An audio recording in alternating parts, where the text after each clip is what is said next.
Ravens. That one felt good. We're gonna discuss the recap of the Bengals Ravens game coming right now.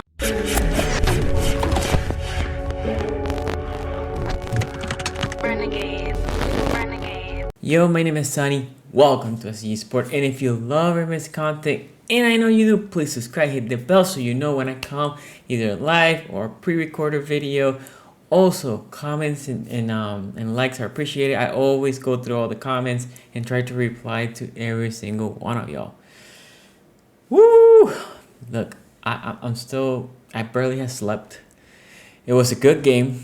I was telling my wife the other day, Ravens had like the Miami game and, well, Miami specifically, but also, Buffalo even better.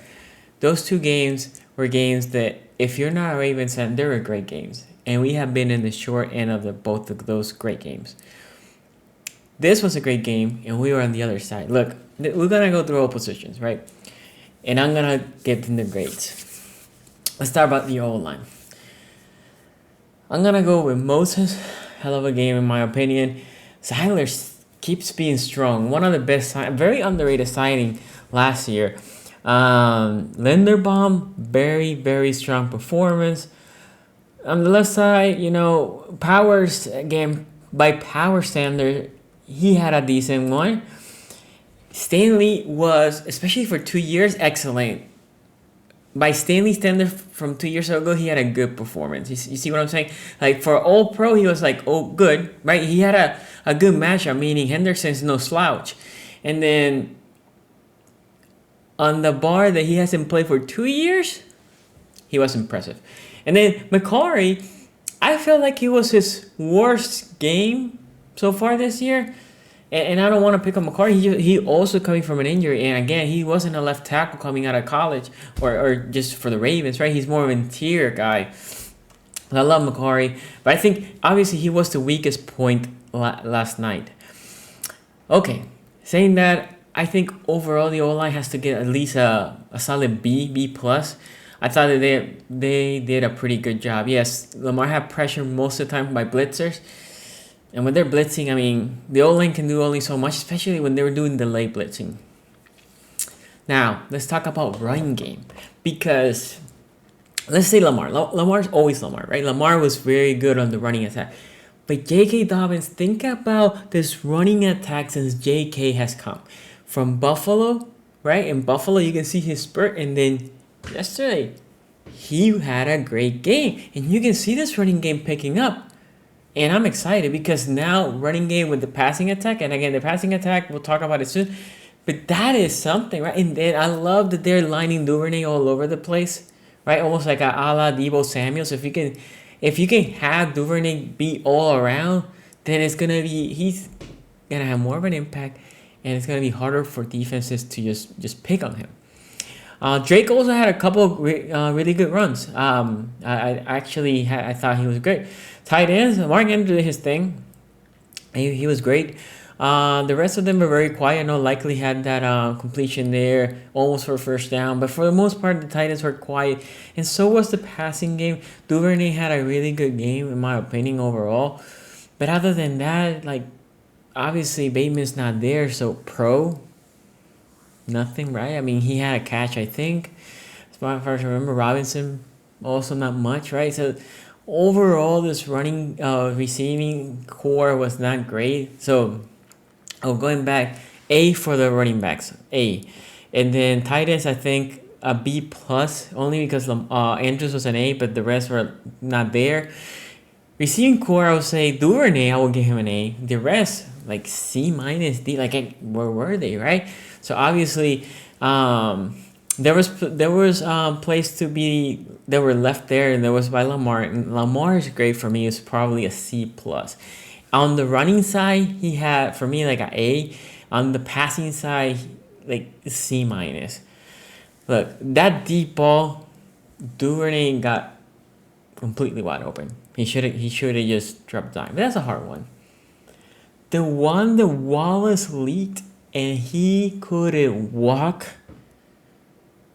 And it wasn't like Lamar had heavy pressure, right? He saw Andrews over there in the flat. That probably would have been a first down, right? And the defense was collapsing there and coming on him too, right? Obviously, they're afraid that he's going to run the ball. He sees Wallace wide open. Just a lollipop, as I like to call them, right? Just a rainbow. Because the defensive guy, I think it was Eli Apple, was like a mile away.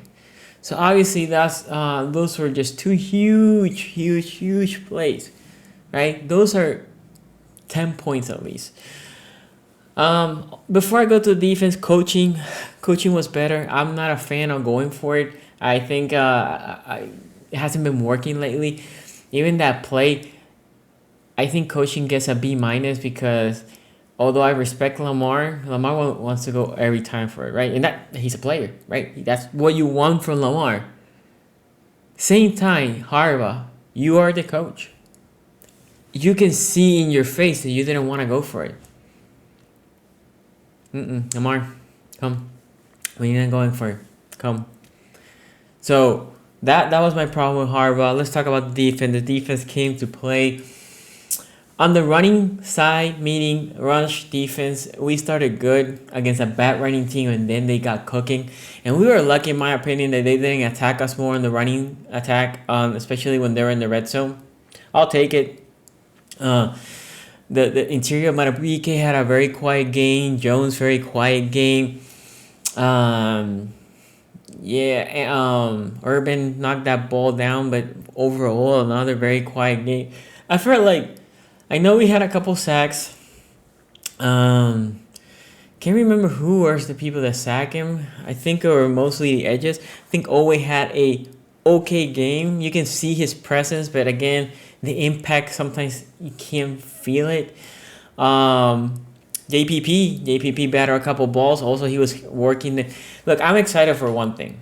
When JPP's there, Owe, right? And now you have Houston. Now you have at least a rotation of good players, right? And Bowser eventually. And now you have 4. And that is workable. That is because, to be honest, right now we're taxing JPP. There's only so much. And Owe, we're taxing him too. But he is like 24. And he looks built for this thing. But also, I understand that he is going to get gas. So obviously, we need more, and that help is coming, right? Houston, I don't think his injury is super bad, that he's not going to come for 4 or 5 more weeks. Maybe he's back in 2 weeks. Maybe he's back for the Browns game, hopefully. Okay, outside backers, I think a B, and the interior, I think a C+, because there was too much run. But the problem is, let me talk about the linebackers, because people are praising PQ, and shout out to him for that pick. But him and Bynes on the running attack were no bueno. And the other problem, as I saw, was we were leaving the running back, sometimes the tight end, there in the flat. So we were doing an excellent job back there, right? Secondary, there was really no place to throw the damn ball for Joe Burrow. Joe Burrow's like, okay, a 2-yard pass. That 2-yard pass becomes a 10, 12, and that's how they're moving the ball. Check out all the places they moved the ball. It was basically flat, right?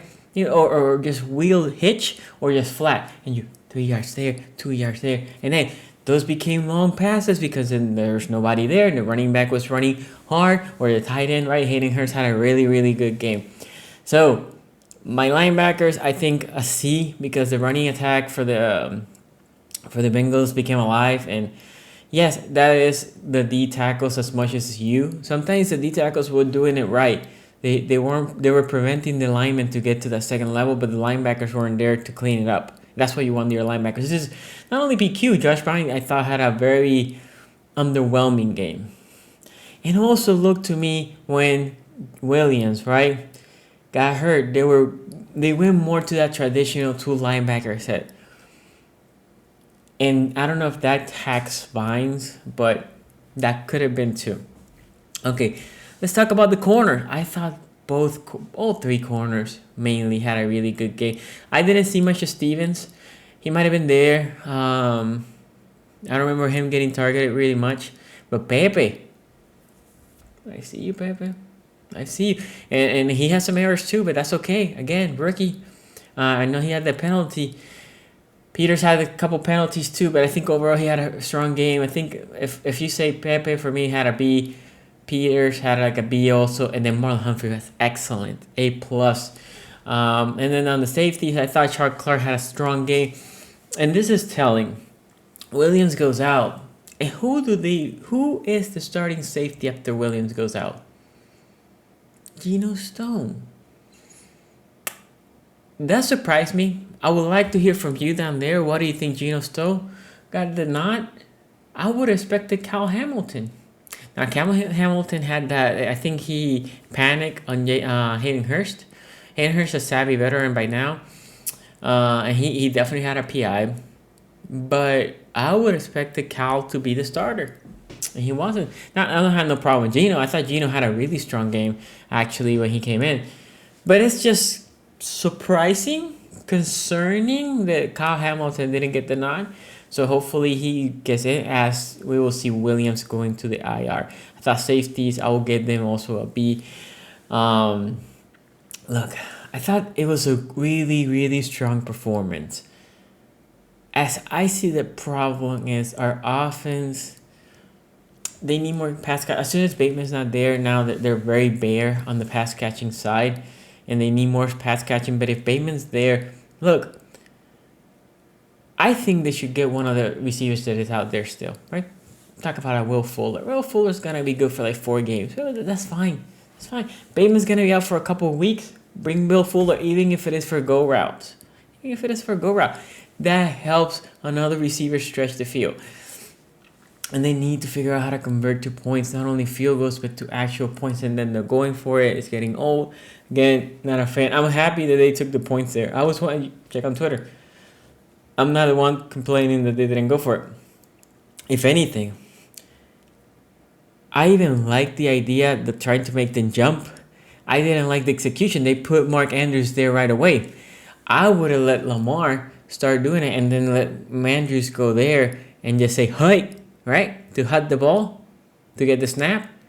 But that's how we did it with Cleveland, right? So that would have put it in the idea of the Bengals, oh, they're going to snap the ball. And boom. Because at that point, you're never going to go for it. Even if you get a false start. Fuck it. Well, does it matter, right? I mean, we got a delayed game, so it really didn't matter. So the execution or how they wanted to call that play to make them jump, that was my only questionable thing. But not going for it, no problem. Anyway, strong performance against a good team that has their issues, but still is in the division. Think about this. Cleveland lost. The Bengals obviously lost. And the Steelers, well, they're becoming a joke at this point. Ravens sitting on top by themselves. If you like this video, subscribe to the channel. Follow me on Twitter, Facebook, IG at szg.sports. Don't forget, I come live on the week. Usually try to do it after the game. So I'm gonna do it last night. And I also have pre-recorded videos, previews of the game, so you can check those out. Thank you for watching, and I will see you next time.